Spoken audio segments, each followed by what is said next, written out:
The morning his father's vineyard died, Caleb Whitfield stood in a field of black, curling vines and did the one thing he swore he'd never do. He called the bank and asked how much time he had left. 3 weeks. That's what they gave him. 3 weeks to save 80 acres of land his family had bled into for 4 generations. Or watch it get sold off to a stranger in a suit who'd never once touched the soil. What Caleb didn't know that morning, standing there with dirt under his fingernails and his father's voice still ringing in his head, was that the answer wouldn't come from a bank or a miracle or even from him. It would come from a box of bees nobody wanted, sitting in the back of a stranger's truck, 40 miles down a dirt road he'd never driven before. Caleb Whitfield was 33 years old, and if you'd passed him on the street, you might have guessed he was older. Not because he looked tired, exactly, though he did, but because he carried himself like a man who'd been responsible for something heavy for a long, long time. He had his father's hands. Thick knuckles, a permanent callus along the base of his right palm from 20 years of gripping a steering wheel, a rake handle, a pruning shear. He wore the same faded green cap every single day, sweat-stained around the band, because his father had given it to him the summer he turned 16 and said, "A man ought to have one hat he trusts." He lived alone in the old farmhouse at the top of Miller's Ridge, just outside a small town in the Sonoma Hills, the kind of town where the gas station attendant knew your name and your daddy's name and probably your granddaddy's too. The house had 4 bedrooms and Caleb only used one of them. The other 3 held furniture under white sheets, boxes of Christmas ornaments nobody hung anymore, and a nursery that had never once held a child. His daily routine hadn't changed much in a decade. Up before the sun, black coffee in a chipped mug that said WHITFILDVINEYARDS in faded gold letters, out into the rows by 6. He checked the vines the way a doctor checks a patient, running his fingers along the leaves, checking the color, the moisture, the little signs that told him whether the year would be good or bad. Most years lately had been bad. Caleb wasn't a man who talked about his feelings. That wasn't how he was raised. His mother had passed when he was 19, quiet and quick, a heart thing nobody saw coming, and his father had simply gotten up the next morning and gone out to the vines because the vines didn't care about grief. They just needed tending. Caleb had learned that lesson early. Work was how you survived the things you couldn't fix. His father, Walter Whitfield, had run the vineyard until 3 years ago, when a stroke took the strength out of his left side and put him in a recliner by the window, where he now spent his days watching the rows he used to walk. Unable to do much more than point and mutter instructions, Caleb tried his best to follow. Caleb visited him every evening at the care facility 11 miles into town, sat with him for an hour, held his good hand, and never once let his father see him worry. The drive to the care facility had become its own kind of ritual. Caleb knew every curve of that 11-mile stretch of county road by heart, the leaning fence post past the old Cooper place, the spot where the oaks arched low enough to brush the roof of his truck, the exact bend where the valley opened up and you could see the whole patchwork of vineyards stretching toward the hills. He used to make that drive with his father beside him, back before the stroke, the two of them talking shop, arguing gently about pruning schedules or the price of fuel. Now he made it alone, and the silence in the truck cab had become its own kind of company, familiar in the way grief eventually becomes familiar if you carry it long enough. Walter had been a hard man in his prime, not cruel, but exacting, the kind of father who showed love through work rather than words. He'd taught Caleb to read soil the way some fathers taught their sons to read a room, the color of it after rain, the way it crumbled or held together in your fist, what it meant when the clay ran too heavy on the north slope. Caleb had spent his whole boyhood chasing his father's approval through the vineyard, learning that a job done right earned you a nod, sometimes even a rare, gruff good man, and that had always been enough. Now, watching his father struggle to lift a spoon with his weaker hand, Caleb found himself desperate for a different kind of approval, not for a day's work done well, but for a life's work not lost. But Caleb was worried. He was worried all the time. He had a younger sister, Dana, who'd left for Sacramento years ago and built a life that had nothing to do with dirt or grapes. And Caleb didn't blame her, not really. Though sometimes late at night the loneliness of the house pressed down on him so heavy he'd sit on the porch steps just to breathe easier under open sky. He'd had a fiancée once, a woman named Rachel, sweet and patient for a long while, until the harvest seasons and the debt and the endless worry about his father's failing land wore down even her patience, and she left 2 winters ago with a kindness in her voice that somehow made it hurt worse. What Caleb wanted, what he'd wanted for as long as he could remember, was simple. He wanted to keep this land in his family's name. Not because it made him rich. It hadn't, not in years. But because his great-grandfather had cleared these rows by hand in 1931, because his grandmother was buried under the old oak at the property's edge, because his father's whole identity was wrapped up in dirt that Caleb refused to let slip through his fingers. What Caleb wanted, more than anything else in the world, was to save Whitfield Vineyards before the bank took it.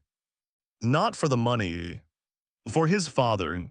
For the family name burned into the wooden sign at the end of the drive, weathered but still standing after 60 years.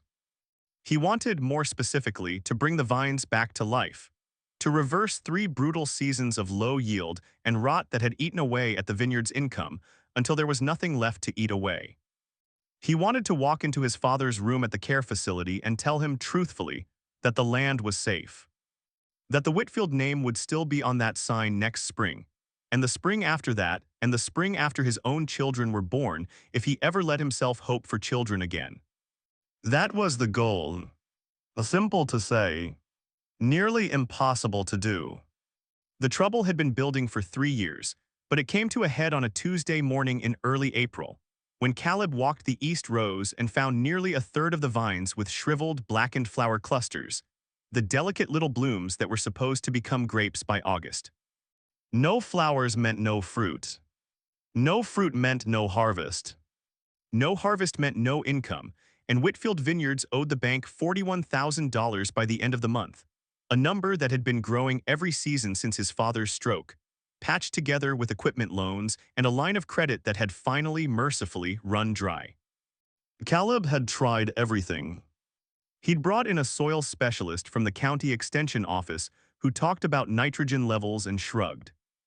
He'd sprayed, prayed, replanted, restructured his irrigation, sold off 2 tractors and a flatbed truck just to keep the lights on over the last 2 lean years. Everything, that is, except the one machine he'd never once let himself put up for sale. None of it touched the real problem, and for a long while nobody could tell him what the real problem even was. The bank sent a letter on a Thursday. Caleb read it standing in the kitchen with his boots still on, mud tracked across the floor he hadn't had the energy to sweep in a week. 90-day notice, it said, though the loan officer, a decent enough man named Grady Simmons who'd known Caleb's father for 30 years, called personally to soften the blow. 3 weeks, Caleb, Grady said, his voice tight with something like guilt. That's really all I can buy you before the higher-ups start asking questions I can't answer for you anymore. 3 weeks to fix what 3 years of trying hadn't fixed. Caleb sat on the porch that night with a beer going warm in his hand and looked out over rows of vines that used to hum with life, actual, audible life, the drone of insects working the blossoms in early spring, and realized with a cold, sinking feeling that the fields had gone quiet. Dead quiet. He hadn't noticed it happening. He'd been too deep in the day-to-day grind of survival to notice the silence creeping in around him, but now that he heard it, he couldn't unhear it. No buzzing. No hums. Just wind through dry leaves and his own tired breathing. He thought about calling Dana that night, just to hear a familiar voice, but talked himself out of it before he'd even found his phone. What would he even say? That the land their great-grandfather cleared by hand was 3 weeks from becoming somebody else's investment property. That he'd failed at the one thing he'd ever really tried to do. Dana had her own life now, a good one far from all this, and some stubborn part of Caleb still believed that carrying the weight alone was simply what being a Whitfield man meant. His father had carried it alone. His grandfather too, as far as Caleb knew. It didn't occur to him, not yet, that maybe that stubborn silence was its own kind of inheritance, one just as damaging in its own way as the silence spreading through his fields. He didn't sleep that night, not really. He lay in the dark listening to the house settle around him, running numbers in his head that never came out any better no matter how many times he rearranged them. $41,000. 3 weeks. 80 acres of dying vines and a father in a recliner who still believed, against all evidence, that his son could fix anything he set his mind to. Caleb wasn't sure he believed that anymore himself. Stick with me here, because that silence Caleb noticed on the porch that night, that was about to become the most important detail in this entire story. The next morning, Caleb drove into town for feed and ran into old Tom Ray's outside the hardware store, a retired county agricultural agent who'd known the Whitfield land longer than Caleb had been alive. Tom took one look at Caleb's face, the exhaustion, the hollowed-out worry behind his eyes, and asked what was wrong. Caleb, not usually a man to unload his troubles on anyone, found himself telling Tom everything. The shriveled blossoms, the letter from the bank, the silence in the fields. Tom went quiet for a long moment, chewing on the inside of his cheek the way he always did when he was thinking hard about something. Then he said something that stuck with Caleb the rest of the day. "When's the last time you saw a bee out at your place?" Caleb blinked. "A bee? My grapes don't need bees, Tom. Wind does most of that work, always has." "That's not wrong," Tom said. "But that's not the question I asked. I'm not talking about what pollinates your fruit. I'm talking about what's been keeping your whole place alive around the edges. And I drove past a dozen vineyards this spring doing pesticide consults, and every single one of them's got the same problem you're describing. Poor fruit set. Shriveled clusters. Soil that's gone thin and tired. And every single one of them, when I ask about pollinators, folks look at me like I asked them about the man on the moon." Caleb hadn't thought much about bees in his life. But Tom laid it out plain. Grapevines didn't need pollinators to make fruit, that part was true. What they needed was everything a healthy pollinator population dragged along behind it: the wildflowers that held the topsoil, the beneficial insects that kept aphids and mites in check, the roots and blooms that fed the microbial life in the dirt itself. Tom mentioned the wildflower borders and cover crops Caleb's grandfather used to plant between the vine rows, decades ago, not decoration, but the foundation of a whole small ecosystem that, in turn, kept the soil healthy and the pests in balance. Somewhere along the way, maybe when his father switched to a leaner, cheaper way of farming in hard years, maybe when the last of the old wildflower rows got plowed under for more vine space, that ecosystem had collapsed. Slowly, quietly, over years. Nobody had noticed the bees leaving because nobody was really looking, and nobody had connected their absence to the shriveled blossoms, because on the surface, the two things looked like they had nothing to do with each other. "There's a man out past Geyserville," Tom said, scribbling an address on the back of a receipt. "Fella named Ruth Alvarez. No, sorry, Ruth's a woman, tough as nails, raises a rare strain of mason bee, one of the best natural pollinators and soil health indicators you'll find anywhere in this state. She's been trying to get vineyard owners to give her bees a shot for 2 years now. Nobody's taken her up on it. Might be worth a drive." Caleb almost laughed. Almost. A stranger's rare bees weren't going to pay off $41,000 in 3 weeks. But something about the quiet in his fields, something about the way Tom's eyes had lit up talking about it, planted a small, stubborn seed of curiosity he couldn't quite shake. That night, Caleb sat at his father's kitchen table.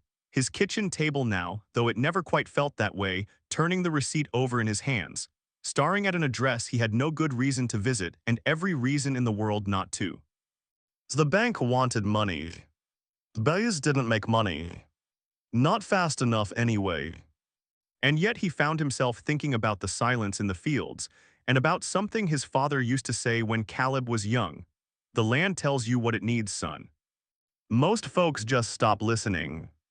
He looked up Ruth Alvarez online before bed, mostly out of habit, half expecting to find nothing, some hobbyist with a handful of bee boxes in her backyard. Instead, he found a short article from a regional farming journal, 2 years old, describing her small mason bee operation as one of the last dedicated native pollinator breeders left in the county. The piece quoted her explaining that a healthy pollinator population is often the clearest sign of a healthy vineyard ecosystem, whether or not the vines themselves need direct pollination, and that most growers never think to ask what their land actually needs until it's too late. Caleb read that section 3 times before he finally closed his laptop and went to bed. And even then, the words followed him into an uneasy, restless sleep. He didn't sleep much that night. The next morning, Caleb made a decision that surprised even himself. He drove out to see Ruth Alvarez. Her place was nothing like he expected, a modest house surrounded by dozens of small wooden boxes, not the tall white stacks he associated with honeybee farms, but something more delicate, more precise. Ruth herself was maybe 60, silver-haired, sharp-eyed, wearing a canvas jacket covered in dust and pollen stains. When Caleb explained his situation, she didn't offer sympathy. She offered facts rapid and blunt. "Your vines don't need bees to set fruit," she told him, echoing what Tom had already half explained. But a vineyard with no pollinators has no ecosystem, and a dead ecosystem is what's actually killing your soil and your yields. The shriveled clusters aren't a pollination problem. They're a symptom. You're looking at the last stage of a slow collapse that started when the wildflowers disappeared. She talked about restoring the wildflower borders his grandfather had once kept, about timing the release of the bees to the exact week that would give the surrounding ecosystem the best possible head start, about how mason bees, being active flyers in cooler, wetter spring conditions, were the right first wave, with honeybee colonies to follow once the wildflowers matured into summer, carrying the pollinator population and the soil recovery through the rest of the growing season. Not just for this year's grapes, but for the years afterward. Caleb felt something he hadn't felt in a long while: hope. Fragile, uncertain hope, but hope all the same. For a moment, standing in that quiet field of wooden bee boxes, he could almost picture his rows humming with life again, could almost picture walking into his father's room with good news instead of another apology. Then Ruth named her price for enough bees, hive colonies, and consulting time to treat all 80 acres, and the hope curdled into something closer to despair. It was money Caleb didn't have. Not even close. He'd have to sell something, and there was only one thing left of real value on the property that hadn't already gone to the bank or been sold off in those 2 hard, earlier years. His tractor. Not just any tractor. The last one left on the place, and the only one he'd ever refused to sell, even when the equipment loans got tightest. The '78 International Harvester his father had bought new, the one Caleb had learned to drive sitting on his father's lap before his feet could reach the pedals. The one that still ran clean because Caleb bobbied it like a family heirloom, because in every way that mattered it was one. Selling it felt like selling a piece of his father. Maybe the last working piece. He drove home that evening in a fog somewhere between grief and resolve, the two feelings tangled together so tight he couldn't tell where one ended and the other began. He sat in the dark barn that night with his hand resting on the tractor's cold hood, and for the first time since the bank's letter arrived, he let himself cry, quiet, angry tears, the kind a man like Caleb rarely allowed himself, born out of exhaustion and fear and the terrible weight of a decision he knew, somewhere underneath the grief, he was already going to make. He remembered being 6 years old, perched on his father's knee behind that same steering wheel, small hands gripping the wide black wheel while his father worked the pedals beneath him, both of them laughing as the old harvester rumbled down the first row of the season. He remembered being 16, driving it alone for the first time, his father standing at the end of the row with his arms crossed, trying and failing to hide his pride.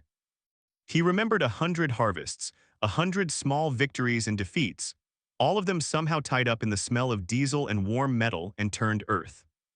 Selling it felt less like selling a machine and more like selling a piece of his own memory, a piece of his father's hand still resting, invisibly, on that wheel. The next morning, he called a buyer 2 counties over who'd been asking about the harvester for years. And that decision, trading the one thing that connected him to his father's hands-on-the-wheel memories, that's the moment everything in this story really begins to turn. The tractor sold for $18,000, enough barely to cover Ruth's mason bees, the first honeybee colonies, and her consulting fee, with a few thousand left to scrape toward the bank's deadline, though nowhere near enough to satisfy the full 41. Caleb drove to the care facility that evening to see his father, dreading the conversation, certain Walter would see the sale as a betrayal, a surrender of everything the old man had built. Instead, when Caleb haltingly explained what he'd done, the bees, the wildflowers, the desperate gamble, his father's eyes, still sharp despite the stroke's cruelty to the rest of him, filled with something Caleb hadn't expected. Not anger. Recognition. Walter's good hand gripped Caleb's wrist with surprising strength, and in halting, effortful words, he told Caleb something he'd never shared before. That his own father, Caleb's great-grandfather, had kept bees on the property back in the 30s, that the wildflower rose Caleb barely remembered from childhood had been planted specifically for pollinators, that somewhere along the way, in leaner decades, in the push toward efficiency and mechanization, that old knowledge had simply been forgotten, plowed under along with the flowers. Walter had known deep down for years that something in the land's balance had gone wrong. He just hadn't known how to fix it, and pride, the same stubborn Whitfield pride Caleb carried in his own chest, had kept him from asking anyone for help. "Your great-granddaddy," Walter said, each word costing him visible effort, "used to say the bees were the land's heartbeat. Guess we let that heart stop beating a long time before either of us noticed." It wasn't the twist of a stranger's secret or a hidden fortune. It was quieter than that, and somehow it hit Caleb harder. The realization that the answer to saving his family's vineyard had been buried in his family's own history the whole time, waiting for someone to dig it back up. The tractor he'd grieved selling wasn't erasing his father's legacy. It was funding the return of an older, deeper piece of it, one that predated the tractor itself. Caleb left the care facility that night with tears in his eyes again, but different tears this time. Not grief. Something closer to purpose.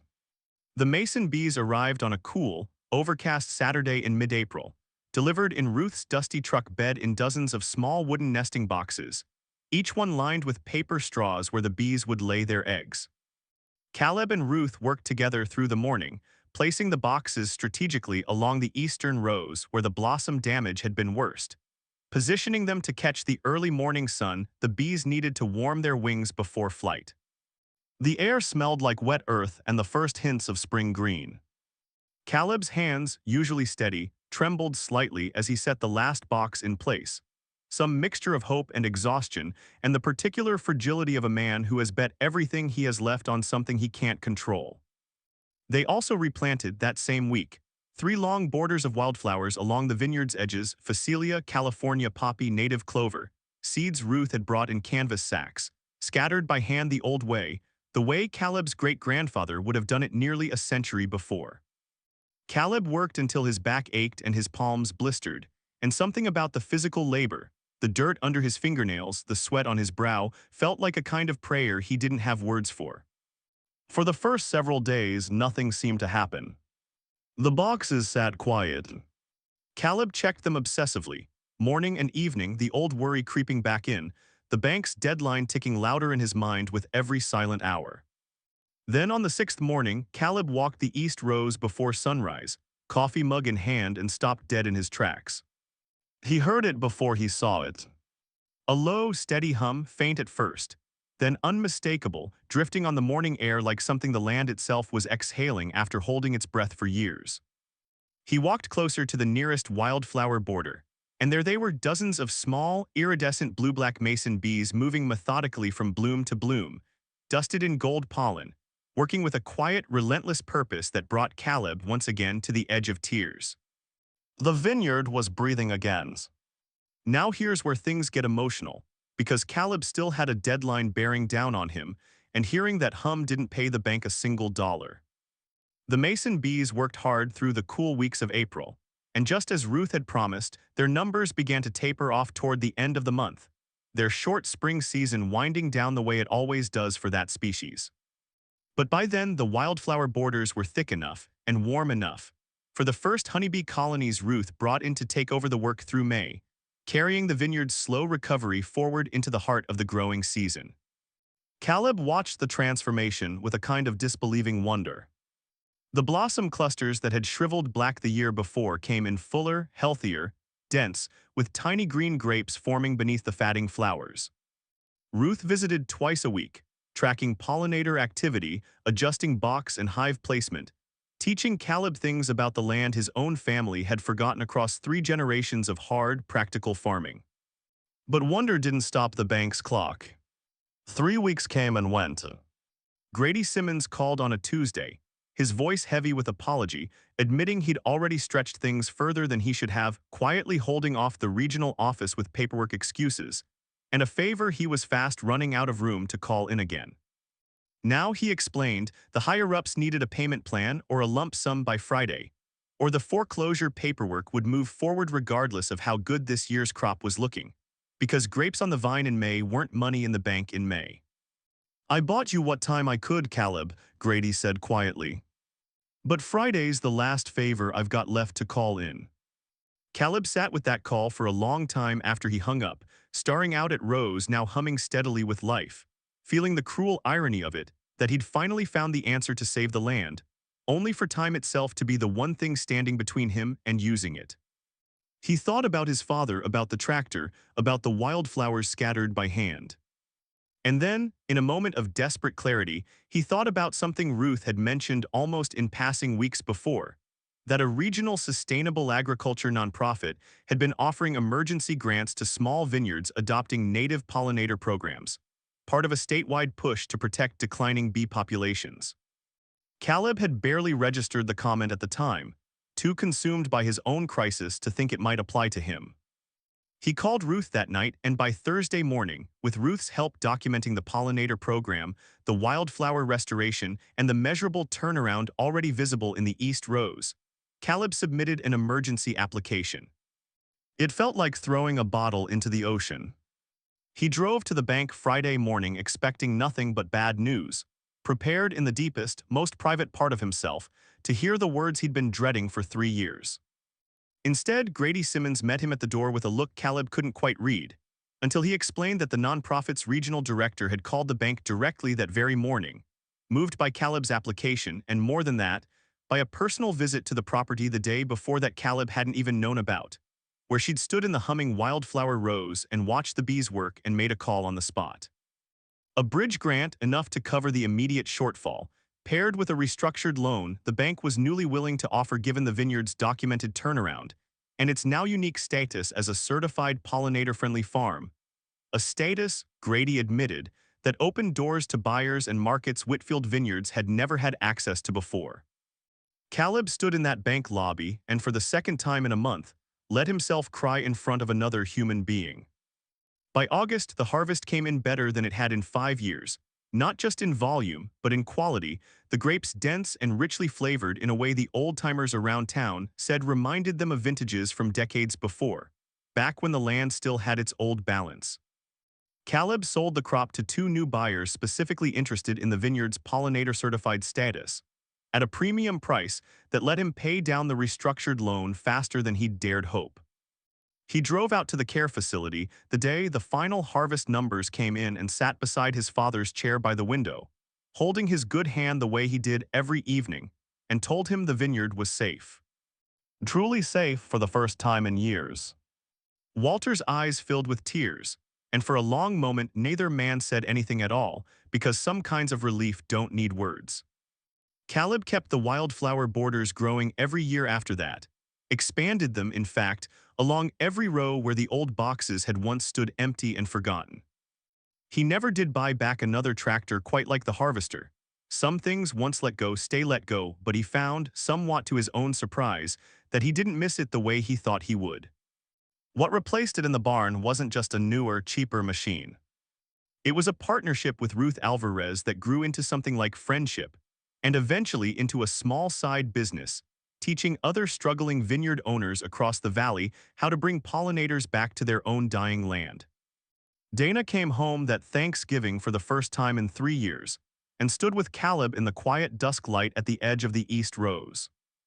The honeybee colonies had gone dormant for the season by then, tucked into their hives against the first cold snap, and the mason bee boxes sat empty and waiting for spring. But the wildflower borders were still there, gone gold and brittle with the season, rustling faintly in the evening breeze. Dana told him their father looked lighter than she'd seen him look since before the stroke, and Caleb, watching the sun go down over vines that were, for the first time in a long while, genuinely, unmistakably alive, found he didn't have much to say back except that he was glad she'd come home to see it for herself. They walked the rows together that evening the way they used to as kids, Dana asking questions about the wildflower borders, about Ruth, about the strange, humbling turn Caleb's life had taken over the past several months. At one point, she stopped walking altogether and just stood there, looking out over the vines catching the last of the light, and said quietly that she used to think leaving was the only way to build a life that was actually hers. Caleb didn't argue with her. He'd spent enough of his own life believing something similar, that staying meant sacrifice, that the land would only ever take from him and never give back. Standing there together, listening to the dry rustle of wildflowers settling into winter, neither of them said it out loud, but both of them understood that something between them, something that had gone quiet for years just like the fields once had, was finally starting to come back to life too. Caleb Whitfield learned something that year he never expected to learn from a stranger's box of rare bees. That saving what you love doesn't always look the way you think it will. Sometimes it doesn't come roaring in on the back of a shiny new machine. Sometimes it comes quiet, humming low over a wildflower border at sunrise, small enough to miss if you're not willing to slow down and listen for it. He still wears his father's old cap every morning. He still checks the vines by hand the way he was taught. But now when he walks the rows at dawn through the warmer months, the silence that once terrified him is gone completely, replaced by a steady, living hum that reminds him every single day that some of the oldest answers are the ones waiting quietly in your own family's forgotten history. You just have to be willing to trade away what you're holding onto to finally hear them. If this story found its way into your heart tonight, go ahead and subscribe for more stories just like it. And before you head out, tell me in the comments where you're watching from and which part of Caleb's story stayed with you the longest. I read every comment I can, and I always love hearing which moments hit closest to home.